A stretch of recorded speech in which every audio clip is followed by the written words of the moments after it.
तमाम नफरतें इस समय फैलाई जा रही हैं, उसका ही ये नतीजा है। एंजल, समाज में ये जहर इसी तरह से फैलता रहेगा तो न जाने कितने लोग इस जहर का शिकार होंगे। ये सत्ताधारियों ने ये नफरत हमारे दिमागों में भर दी है। तो ये एक बहुत बड़ा अलार्म है, चेतावनी है। तो हमारे मुख्यमंत्री बोलता है, हमारी पूरा पुलिस व्यवस्था बोलती है। किसी विश्वविद्यालय के, किसी मैनेजमेंट कॉलेज के, किसी बड़ी यूनिवर्सिटी के किसी जिम्मेदार व्यक्ति ने आगे आकर के इस पूरी घटना को कंडेम नहीं किया।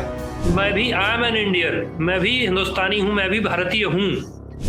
महामहिम को इंटरफेयर करना चाहिए इसमें, मैं उनसे मांग करता हूं। डून स्कूल में, वेलंस स्कूल में, तमाम स्कूलों में आते थे लोग, लेकिन राज्य बनने के बाद जो उच्च शिक्षा के संस्थान यहाँ पर खुले, उन उच्च शिक्षा के संस्थानों में राज्य के अलग अलग राज्यों से और विशेष तौर पे जो हमारा नॉर्थ ईस्ट है, उत्तर पूर्वी राज्यों से, क्योंकि वहां अशांति रहती थी, तो वहां से तमाम लोग यहां पर आकर के उच्च शिक्षा ग्रहण करने का काम करने लगे। अब ये जो एंजल चकमा का मामला हुआ, ये दुखी करने वाला तो है ही।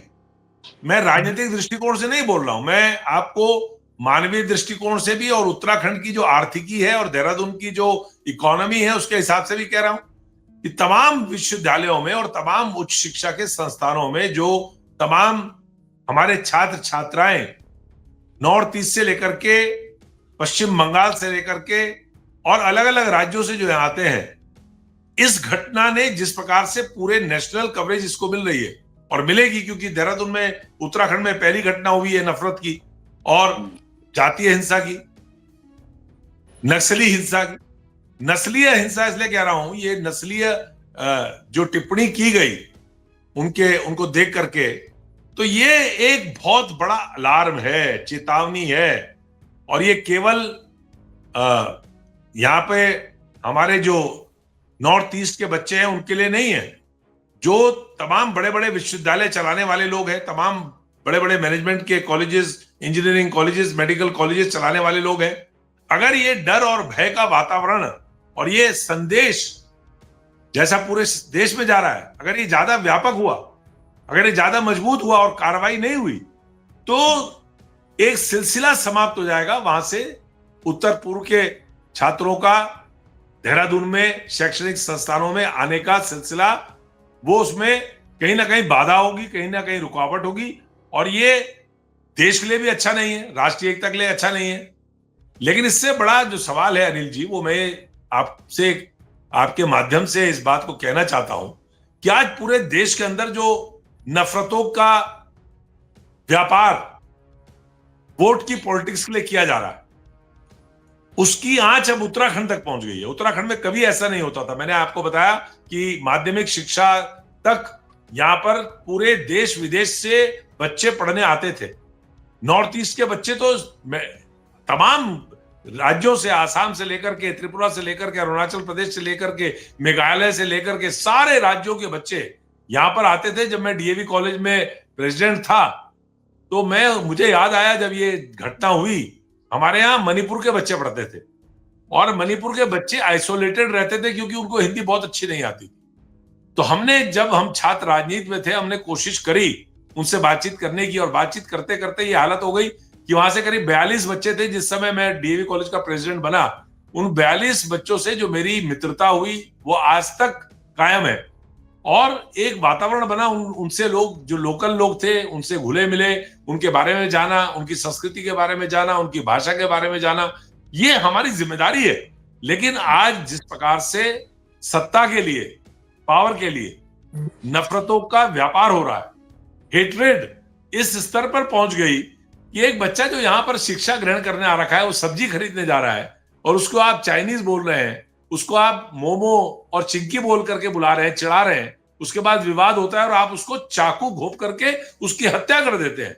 ये बड़ा जघन्य अपराध है, माफी लायक अपराध नहीं है। ये बहुत बड़ी घटना है और हमें शर्म है।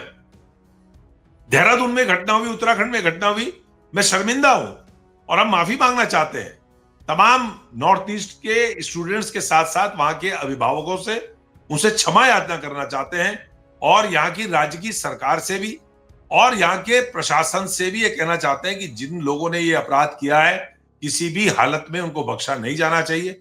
उनके खिलाफ कड़ी से कड़ी कार्रवाई होनी चाहिए और साथ ही जो यहां पर तमाम यूनिवर्सिटीज, कॉलेजेस, हायर एजुकेशन के इंस्टीट्यूट्स चलाने वाले जिम्मेदार लोग हैं, अभी तक मुझे इस बात का अफसोस है, किसी विश्वविद्यालय के, किसी मैनेजमेंट कॉलेज के, किसी बड़ी यूनिवर्सिटी के किसी जिम्मेदार व्यक्ति ने आगे आकर के इस पूरी घटना को कंडेम नहीं किया और ये ऐसी घटना दोबारा पुनरावृत्ति इसकी ना हो, उसके लिए कोई प्रयास संयुक्त रूप से होगा, ऐसा अभी तक नहीं किया। मैं आज बात कर रहा हूं, कई विश्वविद्यालयों में मेरी आज बात होनी है, मैं वहां के मालिकों से, वहां के चांसलर से, वहां के वाइस चांसलर से, वहां के तमाम जो जिम्मेदार लोग हैं, आज मैं निश्चित तौर पे बात करूंगा। आप चाहे तो कल मुझे दोबारा जोड़ सकते हैं, मैं आपको बताऊंगा कि कौन कौन लोग इसमें इच्छुक हैं। लेकिन एक वातावरण सारी यूनिवर्सिटीज में, सारे कॉलेजेस में, सारे हायर एजुकेशन के इंस्टीट्यूट्स में हमको बनाना पड़ेगा कि वहां के जो हमारे तमाम देश के अलग अलग,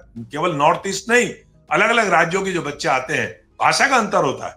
भाषा इस देश में विभिन्नताओं का देश है, इसमें लिंग्विस्टिक जो डिफरेंस है, इसमें जो तमाम रिलीजन का, धार्मिक आधार पर अभी कश्मीर के लोगों पे कुछ दिन पहले हमला हो गया था।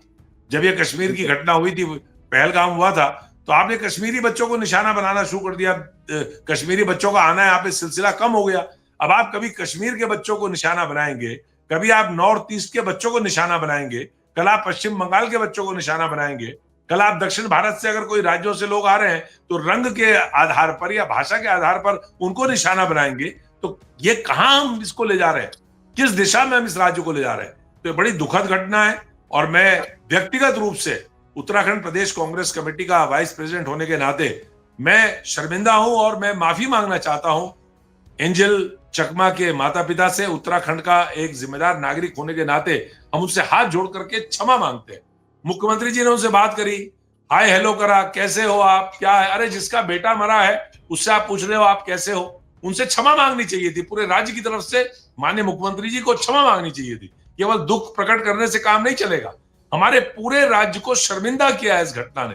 इसलिए राज्य के मुख्यमंत्री से लेकर के राज्य के जितने जिम्मेदार लोग हैं, चाहे पक्ष के हों चाहे विपक्ष के हों, हमें सब लोगों को मिलकर के नॉर्थ ईस्ट के लोगों से हाथ जोड़ करके, कान पकड़ करके माफी मांगनी चाहिए कि बहुत गलत हमारे उत्तराखंड में हुआ है और भविष्य में इस काम की पुनरावृत्ति नहीं होगी। ये आश्वासन पूरे देश के अलग अलग राज्यों के लोगों को देना चाहिए।